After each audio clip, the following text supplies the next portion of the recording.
quên lối quay về dẫu nghe lòng còn đó bao thiết tha. Nghe thời gian trôi đi lặng thầm trên môi với những nỗi xót xa dang ngang đời, người đành cho ta mật ngọt phôi pha dĩ vãng sẽ mãi không phai nhòa, như đôi tim yêu luôn khát khao sẽ hòa nhịp hoang ca. Lời tình si ta viết trao người đã bao lần với nỗi đau sâu yêu, dòng đời chia muôn lối ta còn mãi đi tìm điều thuốc cho trái tim. Nghe thời gian trôi đi lặng thầm trên môi với những nỗi xót xa dang ngang đời, ngàn ngày trôi qua ngậm ngùi chia xa hứa chết mãi giấc mơ ban đầu. Xin con tim yêu hãy cố quên, có khi trọn đời chỉ còn lại niềm mơ ước. Giọt sầu nào vỡ đắng trong tim, mong người vô giấc bao đêm, ngậm ngùi khói mơ nghe như chơi vơi khi bao yêu thương úa màu. Em đi mang theo vầng trăng thuở nào để bầu trời hoài nhớ thương chỉ còn hoang vắng. Cuộc tình là trái đắng không tên, con thuyền rơi sóng lênh đênh, tình hoài bên mơ trong đêm khơi xa mang bao yêu thương khát vọng. Em đi mang theo vầng trăng thuở nào để bầu trời hoài thương nhớ. Em mang con tim anh về đâu.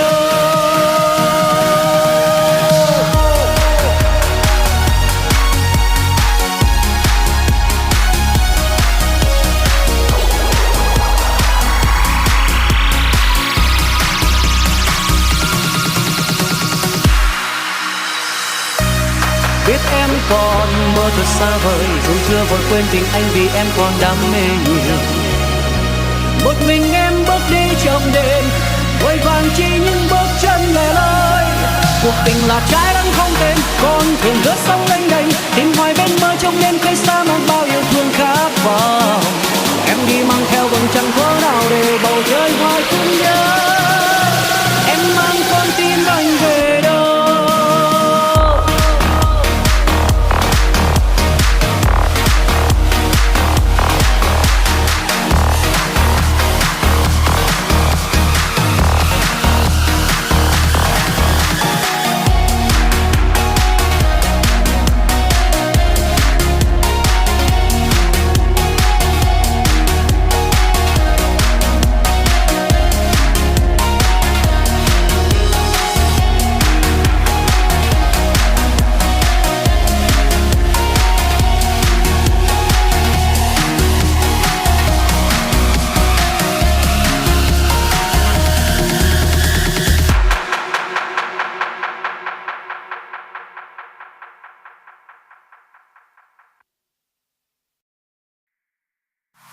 Vì em đã chót yêu ai, em mãi vô tình không nhận ra tình yêu anh đã trao em bấy lâu nay.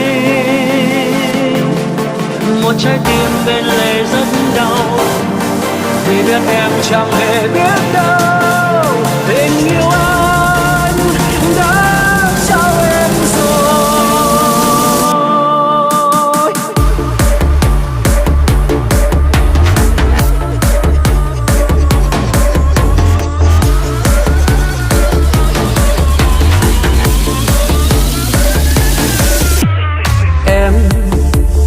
Biết bao ngày bên em là anh đã có bấy nhiêu ngày yêu em, nhưng em vẫn ngây thơ không biết tình anh. Thầm yêu em nên tim đau dã rời. Anh đã thấy bao người yêu em, anh đã nhức nhối thinh lặng bên em. Nhìn em yêu tuy ngay đây nhưng rất xa xôi, về tim em đã chót trao ai rồi. Tình yêu sau khi cho em đã bao ngày thầm lặng, nhìn em không nói nên câu nói chi đây. Lòng xót xa đi bên đời em, và thấy em chiều nhiều đắng cay. Mà tim anh đây vì yêu em nên đau giá rời.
hoa đèn màu, mình lướt nhẹ theo tiếng ca ngọt ngào, nụ hôn đón chào. Thế gian đây mê say, nhưng thế gian thường chê bai.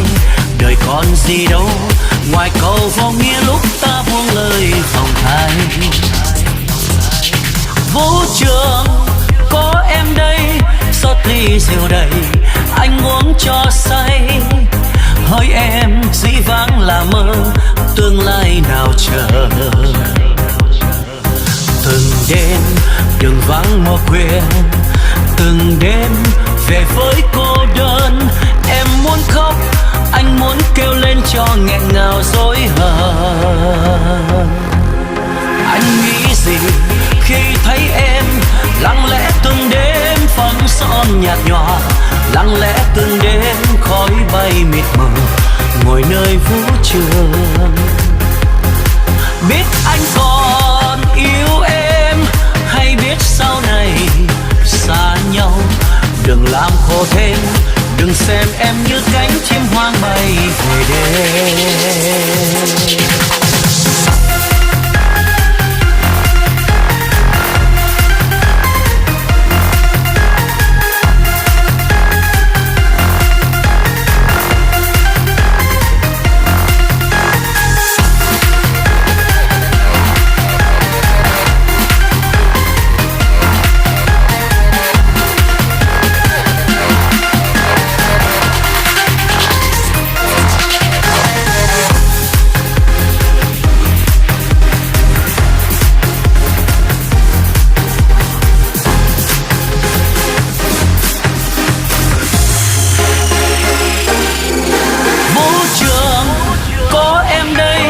Xót ly rượu đầy, anh uống cho say.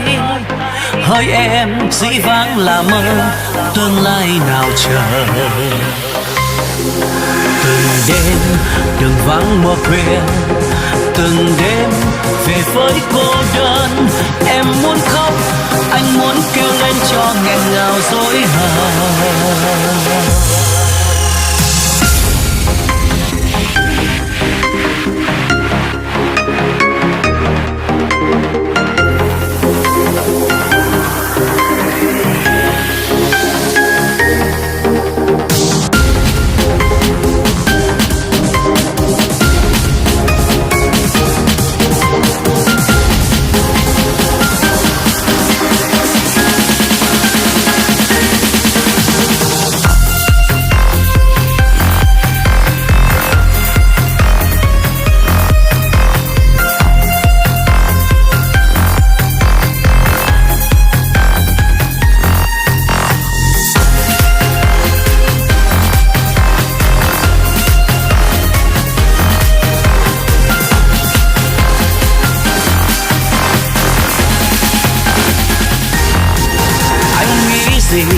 Khi thấy em lặng lẽ từng đêm phấn son nhạt nhòa, lặng lẽ từng đêm khói bay mịt mờ ngồi nơi vũ trường.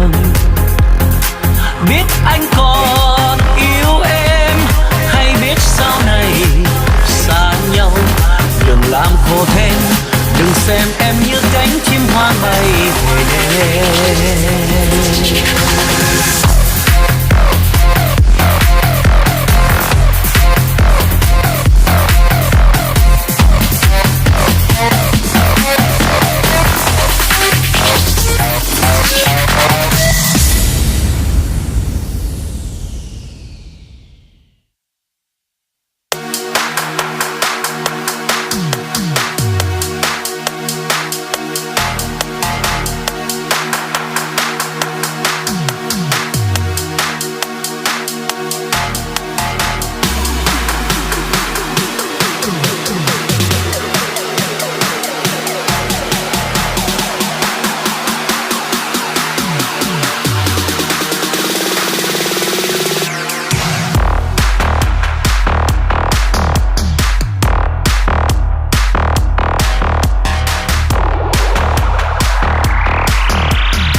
như em quên lối quay về dẫu nghe lòng còn đó bao thiết tha.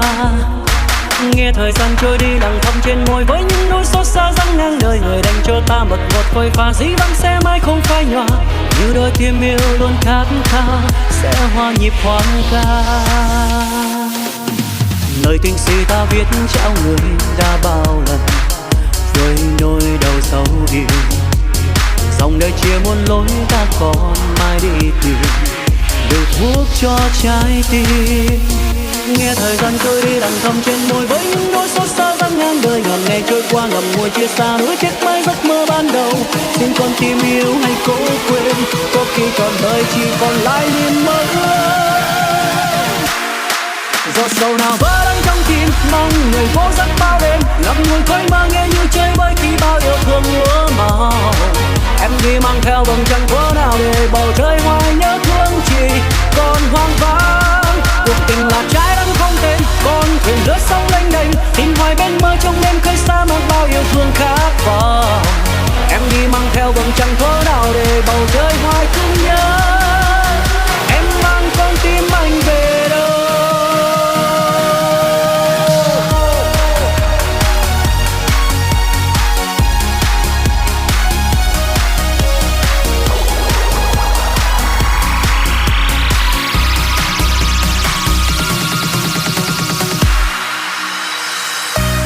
Biết em còn mơ thật xa vời, dù chưa vội quên tình anh vì em còn đam mê nhiều.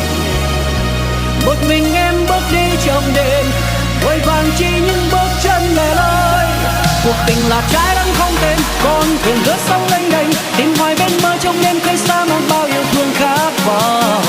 Em đi mang theo vầng trăng thuở nào để bầu trời hoài thương nhớ. Em mang con tim anh về đâu.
có người anh, dù là trong phút giây